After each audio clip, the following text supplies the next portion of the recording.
Hello and welcome to Hug in the Snug, where today I am joined by Mitch Cooke, a founder and partner at Greengage. We are here today to talk about building regulations. Don't worry, we will make it interesting because we're going to talk about whether they actually help or hinder us. Can we start with a hug? Yeah.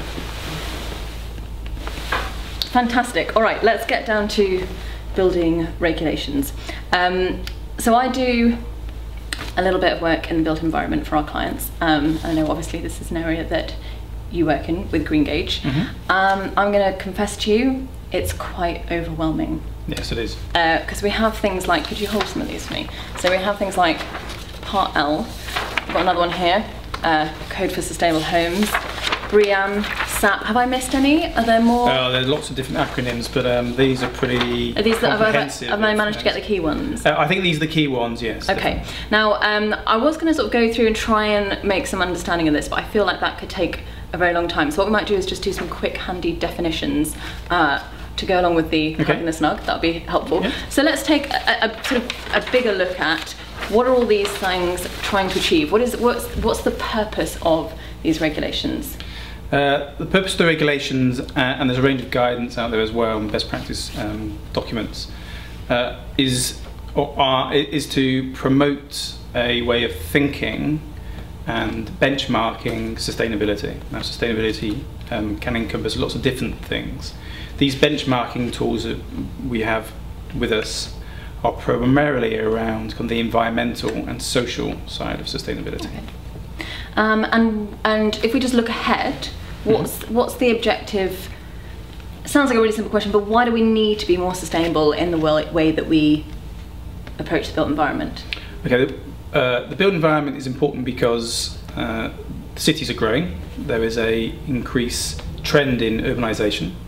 At the moment, the city's function isn't or hasn't been mindful of environmental issues and the challenges that we face today. Okay. And a lot of dwellings that have been built to date, as in the ones around now, will be the ones which are around in 60 to 100 years' time.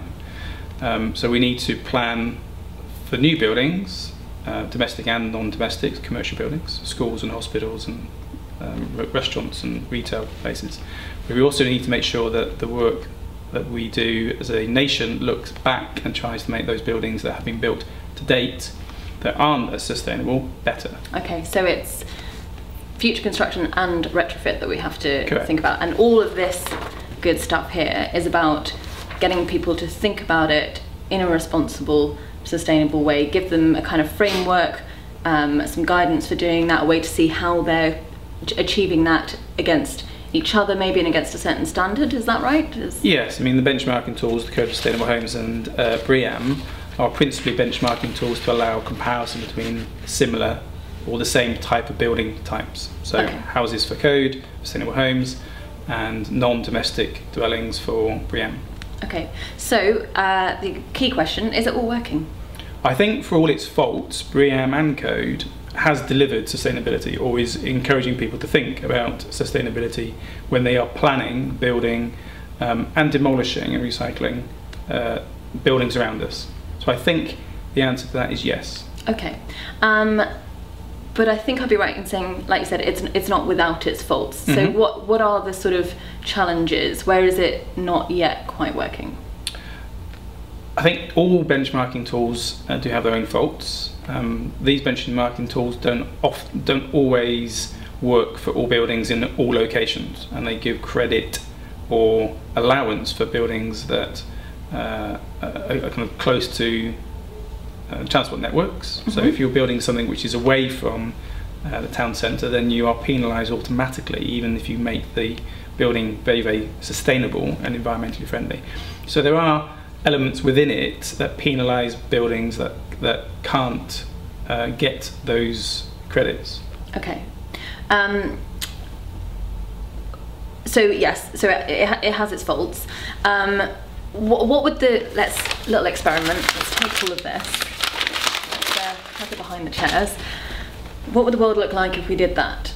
Could we do it without regulation? Could we get to that kind of, could we take it responsibly? Could we build the cities of the future if we didn't have regulation? I think that regulation is a good way of looking at how sustainability can be incorporated into the built form, and I don't think by throwing it away and losing it, we'll create something that has that common vision. I think what will happen is that people will lose sight of some of the elements that, say, the code or BREEAM helps to deliver, and that would be lost, I think, if we didn't have those benchmarking tools. Okay, but is there a danger that when you, because I can only imagine that it's quite a lot of work, because it's quite a lot of work even to get your head around it all. So is there a danger that all that awareness about are we taking the right boxes, are we doing, are we doing well compared to people in comparison, what does the regulation even mean at the moment? It's changing all of the time. Is there a danger that can actually hold us back because we're so focused on just ticking boxes 1 to 10 that perhaps we just do what we have to do, and it holds us back from a more sort of above and beyond approach, because it's like, well, we've ticked off the sustainability box now, so we don't have to go further? I don't think so. I think what it does, it enables people to come to a certain standard, and I think it enables the industry to compare against its rivals and peers, or it provides a little bit of competition. It also encourages people to request that information or that standard when they're looking for something. And I'll give you an example. When you go to look for a new office, I mean, there's lots of office space at the moment, all of which was about the same kind of cost to get. People are asking for a higher level of sustainability rating because they can ask for it, and they can get that level without it necessarily being a penalty to their rent, if that makes sense. I think the other thing that's quite interesting is that people's opinions on things like energy efficiency are changing. So there was a recent study, I think, by the National House Building Corporation, HBC, who interviewed people who were buying houses and their choices for buying particular types of houses. And energy efficiency has moved from being number 10 to number 3 in the reasons for people making a choice. So I think people are very aware of things like fuel poverty and increasing fuel costs. Now, they may not see that as being a sustainable or an environmental choice, but they're seeing it as something which is enable them to live in a warm, cosy home. And the code and BREEAM for non-domestic has enabled that choice to be made. So it's not just about all the different kinds of people who are involved with the construction or retrofit of buildings. It's also about the building users or purchasers, or it's helping them to make good choices about the kind of buildings they might buy or move into or use for their operations. Absolutely. I mean, one of the reasons for not doing and throwing away those standards is the additional cost that those standards could bring to a building or building type. I think there was a piece of research that came out a month ago about the cost of building to a certain code of sustainable homes level, and they reported within it, and it was done by cost consultancy, that the cost for meeting code level 4, I think it was 4, was £5,000 5 years ago, and now is £2,000 now. So within a period of short time, a very short period of time, the need to build to that level has driven innovation and driven down costs. Okay, so perhaps I've made a bit of a mistake by chucking these away. So let's work on the premise that actually this is really important. Like you say, it's helping awareness, it's helping good decision making, good practice, and it's driving innovation. We like all of that. That's great. Do they go far enough?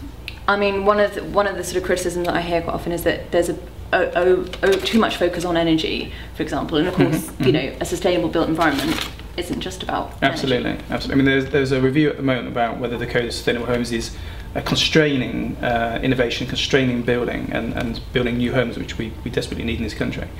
I think the answer to that, it's not a burden. I think the reduction in cost on bringing people or enabling people to live in a nice, warm, energy efficient building is important. I think that should drive the need for having a sustainable benchmark for homes. So I have lost my train of thought. Right, so do they go far enough? Do they go far enough? Yeah. I think some of these tools could be better. So for example, SAP isn't a design tool, it's kind of a compliance tool. So there are some mechanisms that could change to make them more informative. Now, you can look at Code and BREEAM and other benchmarking tools as tick box exercise, or you can use them to help evolve design. Now, I think what's happening is more and more people are using these benchmark tools to inform and evolve and deliver sustainability, rather than just to tick as to whether they meet certain aspects. So just leading on from that, as a final question, what would you like to see happen in this space if you could wave a magic wand and have a sort of, you know, one change happen? What would that be in terms of regulation? I think we're seeing it in terms of policy, planning policy. I think looking at spaces, not just the building footprint, but beyond that, I think we need to be looking at how we can integrate wide outside the building footprint to deal with surface water management, to integrate biodiversity, to create spaces for people to be in. Now, what we haven't talked about, which is a really interesting thing for the future, is how you design a space to deal with a particular social issue in a particular area. So that, I think, is the future. Okay. All right, well, thank you. I feel a little bit less overwhelmed and certainly a bit better informed about all of this stuff. Thank you very much. Thank you very much.